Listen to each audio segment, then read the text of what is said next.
News next top ನ್ಯೂಸ್ಗೆ ಸ್ವಾಗತ. ನಾನು ದರ್ಶನ್ ಶೆಟ್ಟಿ ನಾರ್ಕಳಿ. ಟಾಪ್ ನ್ಯೂಸ್ ನೋಡೋಣ. ಅದಕ್ಕೂ ಮುನ್ನ ಈ ಕ್ಷಣದ ಹೆಡ್ಲೈನ್ಸ್.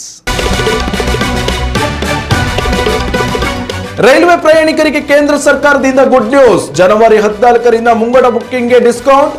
ಭಾರತೀಯ ರೈಲ್ವೆ ಇಲಾಖೆಯಿಂದ ಮಹತ್ವದ ಅನೌನ್ಸ್ಮೆಂಟ್. ಮಕರ ಜ್ಯೋತಿ ಯಾತ್ರೆಗಾಗಿ ಅಯ್ಯಪ್ಪ ಸನ್ನಿಧಿ ಓಪನ್. ಶಬರೀಶನ ದೇಗುಲದಲ್ಲಿ ಭಕ್ತರ ಸೇವೆ ಆರಂಭ. ಜನವರಿ 20ರವರೆಗೂ ಇರಲಿದೆ ಪಂದಳಕಂದನ ದರ್ಶನ. ದೇಶದ ಲಕ್ಷಾಂತರ ನೌಕರರಿಗೆ ಕಾದಿದೆ ಬಂಪರ್ ಗಿಫ್ಟ್. ಇಪಿಎಫ್ ಬಡ್ಡಿ ದರದಲ್ಲಿ ಶೀಘ್ರದಲ್ಲೇ ಭಾರಿ ಏರಿಕೆ. 45,000ವರೆಗೂ ಸಿಗಲಿದೆ ಬಡ್ಡಿ ದರ. ರಾಜ್ಯದ ಹಲವೆಡೆ ಚಳಿಯ ತೀವ್ರತೆ ಹೆಚ್ಚಳ. ವರ್ಷಾಂತ್ಯಕ್ಕೆ ಹಲವೆಡೆ ತುಂತುರು ಮಳೆಯ ಸಿಂಚನ. 9 ಜಿಲ್ಲೆಗಳಲ್ಲಿ ವರ್ಷಧಾರೆಯ ಮುನ್ಸೂಚನೆ. ವಿಶ್ವದ ಆರ್ಥಿಕತೆಯಲ್ಲಿ ಜಪಾನ್ನನ್ನೇ ಹಿಂದಿಕ್ಕಿದ ಭಾರತ. 4.18 ಜಿಡಿಪಿ ಸಾಧಿಸಿದೆ ನಮ್ಮ ದೇಶ. 2030ರ ವೇಳೆಗೆ ತಲುಪಲಿದೆ 7.3 ಟ್ರಿಲಿಯನ್ ಗುರಿ. ರೈಲ್ವೆ ಪ್ರಯಾಣಿಕರಿಗೆ ಭಾರತೀಯ ರೈಲ್ವೆ ಇಲಾಖೆ ಶುಭ ಸುದ್ದಿಯೊಂದನ್ನು ನೀಡಿದೆ. ಹೊಸ ವರ್ಷದಿಂದ ರೈಲ್ವೆ ಪ್ರಯಾಣಿಕರಿಗೆ ಬಂಪರ್ ಕೊಡುಗೆ ಒಂದು ಸಿಗಲಿದೆ. ಯಾರು ರೈಲ್ವೆ ಟಿಕೆಟ್ ಮುಂಗಡ ಬುಕ್ಕಿಂಗ್ ಮಾಡಿ ಪ್ರಯಾಣಿಸುತ್ತಾರೋ ಅವರಿಗೆ ರಿಯಾಯಿತಿ ನೀಡುವುದಾಗಿ ಭಾರತೀಯ ರೈಲ್ವೆ ಇಲಾಖೆ ತಿಳಿಸಿದೆ. ಜನವರಿ 14ರಿಂದ ಈ ನಿಯಮ ಜಾರಿಗೆ ಬರಲಿದೆ. ಯಾವುದೇ ಡಿಜಿಟಲ್ ವಿಧಾನದ ಮೂಲಕ ರೈಲ್ವೆ ಮುಂಗಡ ಟಿಕೆಟ್ ಕಾಯ್ದಿರಿಸುವ ಪ್ರಯಾಣಿಕರು ಇನ್ಮುಂದೆ ರಿಯಾಯಿತಿ ಪಡೆಯಲಿದ್ದಾರೆ. ರೈಲೋನ್ ಅಪ್ಲಿಕೇಶನ್ಗಳ ಮೂಲಕ ವ್ಯಾಲೆಟ್ ಪಾವತಿಗಳಿಗೆ ಮಾತ್ರ ಈ ರಿಯಾಯಿತಿ ಸಿಗಲಿದೆ.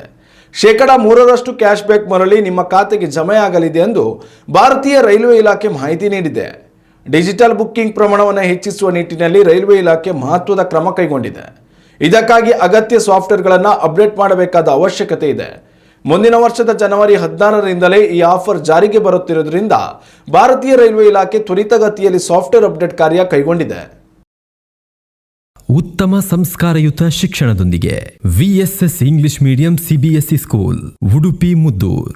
ನರ್ಸರಿಯಿಂದ 10ನೇ ತರಗತಿವರೆಗೆ ಶಿಕ್ಷಣದ ಜೊತೆಗೆ 5ರಿಂದ 10ನೇ ತರಗತಿವರೆಗಿನ ವಿದ್ಯಾರ್ಥಿನಿಯರಿಗೆ ಉತ್ತಮ ಹಾಸ್ಟೆಲ್ ಸೌಲಭ್ಯವೂ ಇದೆ. ನಿಮ್ಮ ಮಕ್ಕಳ ಪ್ರವೇಶಾತಿಗಾಗಿ ಈ ಸಂಖ್ಯೆಗೆ ಕರೆ ಮಾಡಿ.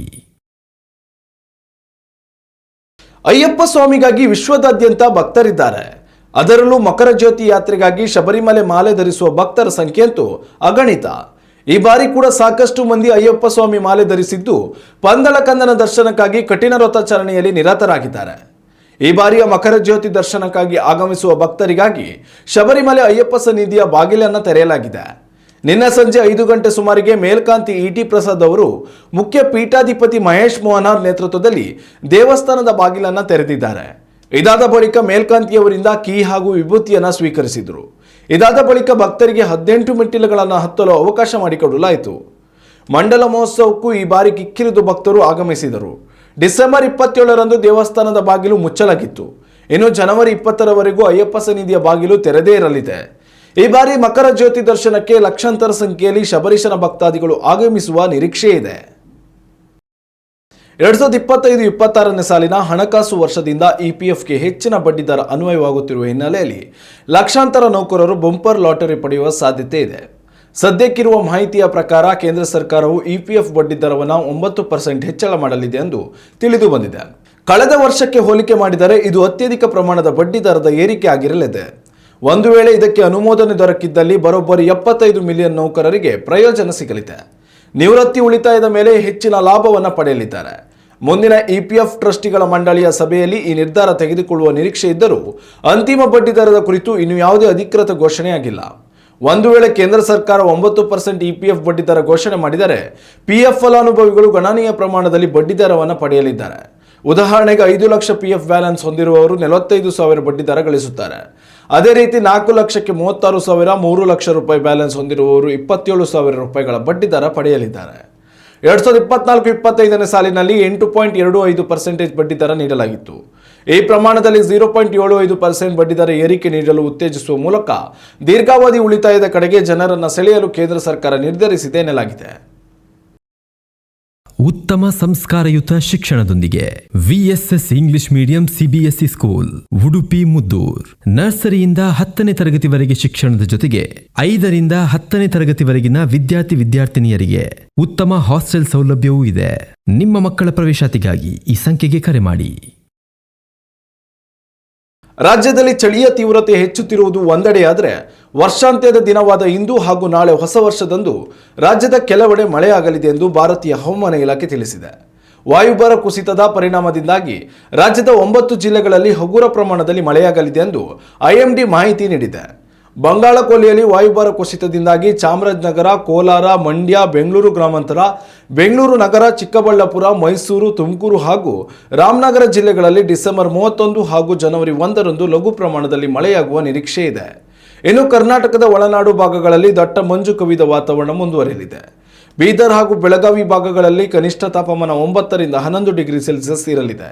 ಅದೇ ರೀತಿ ದಕ್ಷಿಣ ಕರ್ನಾಟಕದ ಶಿವಮೊಗ್ಗ, ಕಾರವಾರ ಹಾಗೂ ಮಂಗಳೂರು ಭಾಗಗಳಲ್ಲಿಯೂ ಕನಿಷ್ಠ ತಾಪಮಾನ ವರದಿಯಾಗಲಿದೆ ಎಂದು ಭಾರತೀಯ ಹವಾಮಾನ ಇಲಾಖೆ ಮಾಹಿತಿ ನೀಡಿದೆ. ವಿಶ್ವದ ಆರ್ಥಿಕತೆಯಲ್ಲಿ ಭಾರತವು ಮತ್ತೊಮ್ಮೆ ಜಾಗತಿಕ ಮಟ್ಟದ ಸಾಧನೆ ಮಾಡಿದೆ. ತನ್ನ ಆರ್ಥಿಕ ಸುಧಾರಣಾ ಕ್ರಮಗಳಿಂದ ವಿಶ್ವದ 4ನೇ ಅತಿದೊಡ್ಡ ಆರ್ಥಿಕತೆಯ ರಾಷ್ಟ್ರವಾಗಿ ಹೊರಹೊಮ್ಮಿರುವ ಭಾರತ ಜಪಾನ್ ಅನ್ನು ಹಿಂದಿಕ್ಕಿದೆ ಎಂದು ಕೇಂದ್ರ ಸರ್ಕಾರ ಮಾಹಿತಿ ನೀಡಿದೆ. ಪ್ರಸ್ತುತ ಭಾರತದ ಜಿಡಿಪಿ $4.18 ಟ್ರಿಲಿಯನ್ ಏರಿಕೆ ಕಂಡಿದೆ. ಈ ಮೂಲಕ ಜಪಾನ್ ದೇಶವನ್ನು ಹಿಂದಿಕ್ಕಿದೆ. ಮುಂದಿನ 3 ವರ್ಷಗಳಲ್ಲಿ ಭಾರತವು ಜರ್ಮನಿಯನ್ನು ಹಿಂದಿಕ್ಕಲಿದೆ ಎನ್ನಲಾಗಿದೆ. ಅಲ್ಲದೆ 2030 ವೇಳೆ $7.3 ಟ್ರಿಲಿಯನ್ ಆರ್ಥಿಕತೆಯನ್ನು ಭಾರತ ಸಾಧಿಸಲಿದೆ. $30.507 ಟ್ರಿಲಿಯನ್ ಆರ್ಥಿಕತೆಯ ಮೂಲಕ ಅಮೆರಿಕ ಮೊದಲ ಸ್ಥಾನದಲ್ಲಿದ್ದರೆ ಚೀನಾ 19.213 ಜಿಡಿಪಿ ಹೊಂದುವ ಮೂಲಕ 2ನೇ ಸ್ಥಾನವನ್ನು ಪಡೆದುಕೊಂಡಿದೆ. ಭಾರತದಲ್ಲಿ ಹೆಚ್ಚಿದ ವಿದೇಶಿ ಹೂಡಿಕೆ, ಹಣದುಬ್ಬರ ಇಳಿಕೆ, ರಫ್ತು ಪ್ರಮಾಣದಲ್ಲಿ ಏರಿಕೆ ಇದೆಲ್ಲವೂ ಜಿಡಿಪಿ ದರ ಏರಿಕೆಯಲ್ಲಿ ಪ್ರಮುಖ ಪಾತ್ರ ವಹಿಸಿದೆ ಎಂದು ಆರ್ಥಿಕ ತಜ್ಞರು ತಿಳಿಸಿದ್ದಾರೆ. ಇನ್ನಷ್ಟು ತಾಜಾ ಸುದ್ದಿಗಳಿಗಾಗಿ ನೋಡ್ತಾ ಇರಿ ನ್ಯೂಸ್ ನೆಕ್ಸ್ಟ್. ಇದು ವರ್ತಮಾನದ ಕೈಗನ್ನಡಿ. ಉತ್ತಮ ಸಂಸ್ಕಾರಯುತ ಶಿಕ್ಷಣದೊಂದಿಗೆ VSS English medium CBSE school Udupi Muddur. ನರ್ಸರಿಯಿಂದ 10ನೇ ತರಗತಿವರೆಗೆ ಶಿಕ್ಷಣದ ಜೊತೆಗೆ 5 ರಿಂದ 10ನೇ ತರಗತಿವರೆಗಿನ ವಿದ್ಯಾರ್ಥಿನಿಯರಿಗೆ ಉತ್ತಮ ಹಾಸ್ಟೆಲ್ ಸೌಲಭ್ಯವೂ ಇದೆ. ನಿಮ್ಮ ಮಕ್ಕಳ ಪ್ರವೇಶಾತಿಗಾಗಿ ಈ ಸಂಖ್ಯೆಗೆ ಕರೆ ಮಾಡಿ.